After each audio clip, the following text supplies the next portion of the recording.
नमस्कार, मी उर्वी पंगत आमच्यामध्ये तुमच्या सगळ्यांचं खूप खूप स्वागत करत आहे। आज मी तुमच्यावर गोकुळाष्टमी निमित्त खास नैवेद्यासाठी दाखवले जाणारे आणि विस्मरणात गेलेला हा पदार्थ तो म्हणजे गोविंद लाडू किंवा सुदामाचे लाडू। खूप खूप खूप अशी सोपी रेसिपी आहे, टेस्टी रेसिपी आहे आणि झटपट होणारी अशी ही रेसिपी आहे। गोकुळाष्टमीला ह्याचा नैवेद्य अगदी आवर्जून दाखवला जातो।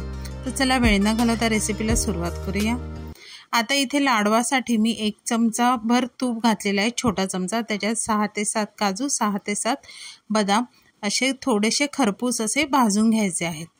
आता ते भाजून झाले की त्याच कढईमध्ये मी 1 कप एवढे आपले रोजचे पोहे म्हणजे जाडे पोहे घेतलेले आहेत। ते पण अगदी कुरकुरीत होईपर्यंत आपल्याला भाजून घ्यायचे आहेत। आता हे छान असे कुरकुरीत भाजून झाले की ते काढून थंड करत ठेवायचे आहे। आता त्याच कढईमध्ये मी अर्धा कप एवढे शेंगदाणे घेतलेले आहे। ते सुद्धा आपल्याला असे छान खमंग खरपूस भाजून घ्यायचे आहेत। शेंगदाणे भाजून झाले की ते काढून त्याच कढईमध्ये 1/4 कप एवढं किसलेलं सुकं खोबरं घ्यायचं आहे। ते सुद्धा खरपूस लाल असं भाजून घ्यायचं।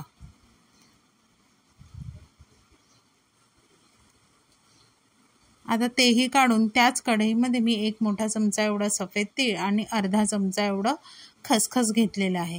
आता तीळ तडतडायला लागले की त्यानंतरच आपल्याला हे खसखस त्यामध्ये ॲड करायचे आहेत आणि दोन्ही अगदी छान असे खरपूस भाजून घ्यायचे आहेत। फक्त ड्रायफ्रूट्स आपण तुपात भाजलेले आहे, बाकी सगळं साहित्य आहे ते तुपाचा वापर न करता कोरडेच आपल्याला भाजून घ्यायचे आहे। आता पोहे सोडून बाकी सगळे पदार्थ आपल्याला मिक्स करून घ्यायचे आहेत। दोन्ही पदार्थ छान असे थंड करून वेगवेगळे मिक्सरला लावून घ्यायचे आहेत। आता इथे पोह्याची मी अशी जाडसरच भरड केलेली आहे। आता त्याच मिक्सरमध्ये बाकीचं साहित्य सुद्धा बारीक अशी पावडर करून घ्यायची आहे। आता दोन्ही असं हे छान असं एका कढईमध्ये मिक्स करून घ्यायचं आहे। आता त्यामध्येच मी 1/3 कप एवढं चिरलेलं गूळ घेतलेलं आहे। आता हे गूळ सुद्धा ह्यामध्ये हाताने स्टार्टिंगला आपल्याला मिक्स करून घ्यायचं आहे। आता हे हाताने मिक्स करणं फार कठीण काम आहे, त्यासाठी आपल्याला हे एकदा सगळं मिश्रण मिक्सरला बारीक करून घ्यायचं आहे, म्हणजे छान असं एकसंध मिक्स होतं। आता हे सगळं मिश्रण छान मिक्स करून झालं की तुम्ही बघू शकता शेंगदाण्याचा ओलावा, त्याशिवाय गुळाचा ओलावा ह्यामुळे हे लाडू जे आहे ते सहज बांधले जातात। पण आणखीन चविष्ट होण्यासाठी आणि लाडवांना छान चकाकी येण्यासाठी इथे मी अर्धा चमचा एवढं तूप घातलेलं आहे।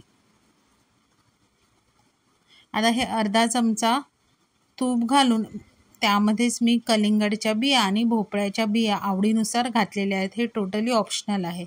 आता हे छान असं सगळं मिक्स करून आपण जसे लाडू वळतो त्याप्रमाणे छोटे मोठ्या आकाराचे आपण इथे लाडू वळून घेणार आहोत।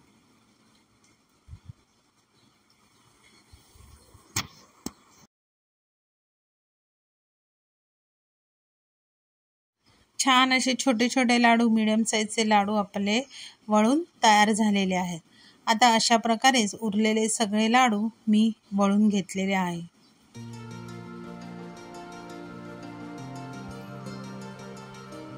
छान असे खुसखुशीत झटपट तयार होणारे आपल्या श्रीकृष्णाला नैवेद्य म्हणून तयार होणारे हे गोविंद लाडू किंवा सुदामाचे लाडू तयार झालेले आहेत। मग यंदाच्या गोकुळाष्टमीला नक्की तुम्ही ह्या लाडवाची रेसिपी घरी ट्राय करून बघा। रेसिपी आवडली तर रेसिपीला लाईक करा, शेअर करा। चॅनलवर नवीन असाल तर चॅनलला सबस्क्राईब करा आणि अशाच नवीन व्हिडिओच्या नोटिफिकेशनसाठी बेल आयकॉनला प्रेस करायला विसरू नका। तोपर्यंत मस्त राहा।